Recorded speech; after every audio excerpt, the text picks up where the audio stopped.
Bonjour à tous, j'ai dédié cette vidéo aux utilisateurs de Pro Tools qui souhaiteraient retrouver une sensation de Smart Tool dans Logic. Voilà, je vous invite tout de suite à basculer dans le logiciel pour découvrir tout ça. Le Smart Tool dans Pro Tools est une collection des principaux outils de Pro Tools qui s'activent de manière intelligente en fonction de la position de mon curseur par rapport au clip. Si je suis dans la partie basse, alors le Grabber Tool s'active. Il me permet de sélectionner rapidement un clip, de pouvoir le déplacer de gauche à droite dans la timeline ou à travers plusieurs pistes. Si je suis dans la partie haute, alors j'active le Selector Tool. Celui-ci me permet de faire des sélections, plus ou moins libres en fonction de mes edit modes. Et si je veux sélectionner mon clip très rapidement, il me suffit de double-cliquer.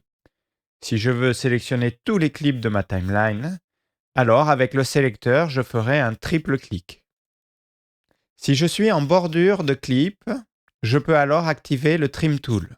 Celui-ci me permet de redimensionner la longueur de mon clip. La fin du clip, le début du clip, pareil, d'une manière libre ou contrainte en fonction de mes edit modes.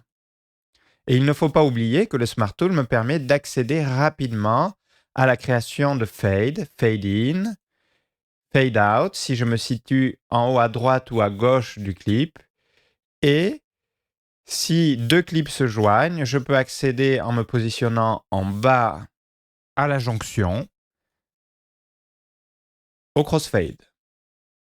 Les utilisateurs de Pro Tools affectionnent particulièrement cet outil. Alors est-il possible de retrouver une même sensation de travail dans Logic Pro ?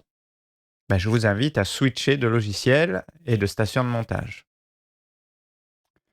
Alors nous voilà dans Logic et si vous voulez retrouver une sensation de Smart Tool, de Pro Tools dans Logic, c'est-à-dire d'avoir un outil qui se transforme en fonction de la zone où vous placez votre curseur par rapport au clip audio, il va falloir activer certaines préférences. Donc je vais aller dans le menu Logic Pro, Préférences générales et dans l'onglet de tabulation Édition.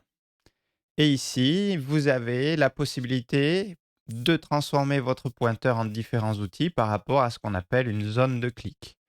Donc je vais activer la zone de clic pour l'outil de fondu qui me permettra d'accéder à mes fades. Et je vais activer la zone de clic de l'outil de sélection qui me permettra d'avoir une sorte de mimique de mon Selector Tool dans Logic. Donc dans Logic, si vous êtes en haut du clip cette fois, vous avez accès à l'équivalent du grabber, c'est-à-dire votre pointeur, cet outil pointeur, vous permet de sélectionner un clip dans son entièreté, de le déplacer de gauche à droite ou bien à travers plusieurs pistes. Si vous voulez sélectionner la totalité de vos clips d'une piste, alors il faudra ajouter le modificateur Shift et double-cliquer.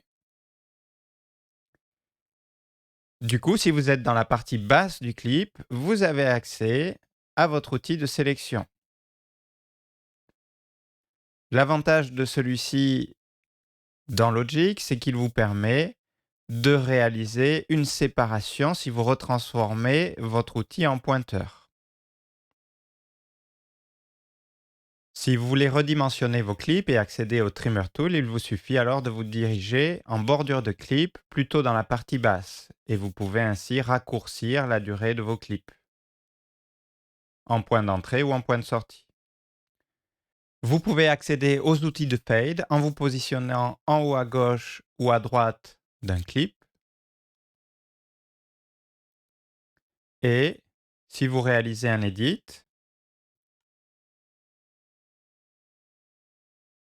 vous pouvez accéder au crossfade en réalisant pareil un glissé en bordure pour obtenir un crossfade. Dans Logic, je préfère utiliser le raccourci Ctrl-Shift pour réaliser tous mes fades. En effet, il me permet d'établir une plage de sélection de la longueur idéale pour réaliser un crossfade ou un fade.